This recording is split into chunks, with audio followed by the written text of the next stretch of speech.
Ito siya, ladybug ang tawag nila nito. Ito naman, Fuji flower.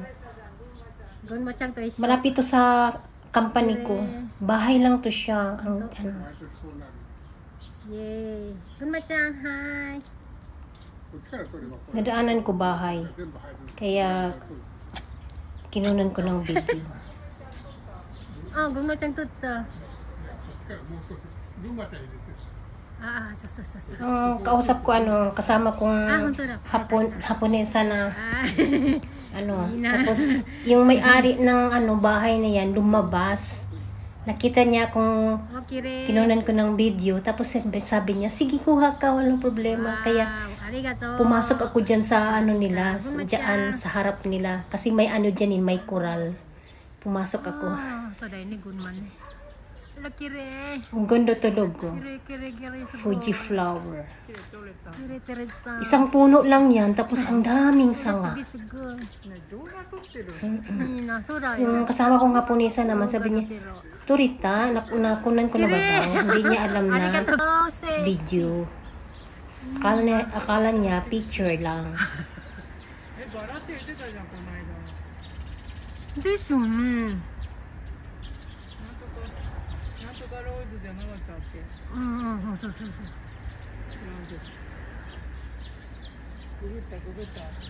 Wah, sugi. Torita. Kirei. Ito naman, itong bulaklak na to, dito lang to sa, sa kapitbahay ko. Palagi kong nadaanan papunta ako sa trabaho. Pag ganitong buwan, nag-umpisa yata to April katapusan eh. Halo-halo siya, may puti, pula, may pink. Ang ganda tingnan talaga, nagmapa. Ang tawag nila nito is Shiba Sakura. Sa lang siya, ang liit-liit ba, ang iksi-iksi lang ng bulaklak. Tapos, ang dami. Gusto ko nga magtanim ng ganito. Kaya lang. Kahit siya ba, kahit malamig, mainit. Kasi ilang lang to eh, ilang linggo lang to, wala na to eh. Kahit mainit, kahit yung tuyong-tuyo yung lupa sa sa lamig, di ba? Tapos pagdating ng summer, pagdating ng pag-bloom, naman ng sila. Hindi naman to nila iwan kung bakit hindi namatay, no? Sa lamig ng panahon. Ayan, ang dami. Ito naman, chrysanthemum. Di ba ganito, yun, chrysanthemum din ang pangalan sa atin. Ito naman siya, ang iksi-iksi, ang dami. Siya, tampupo. Tapos ito, anong pangalan nito? Yuki Yanagi. Iwan ko, hindi ko to kilala sa atin. Yuki Yanagi daw to. Kasi puti.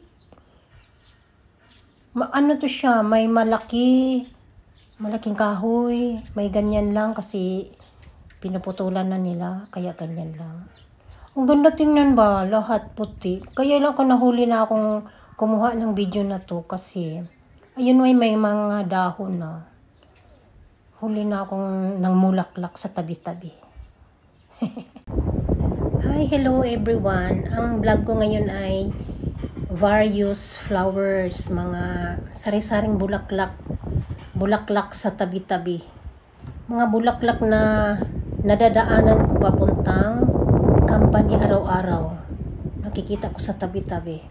Itong bulaklak na to ay siya, bulaklak ng peach fruits.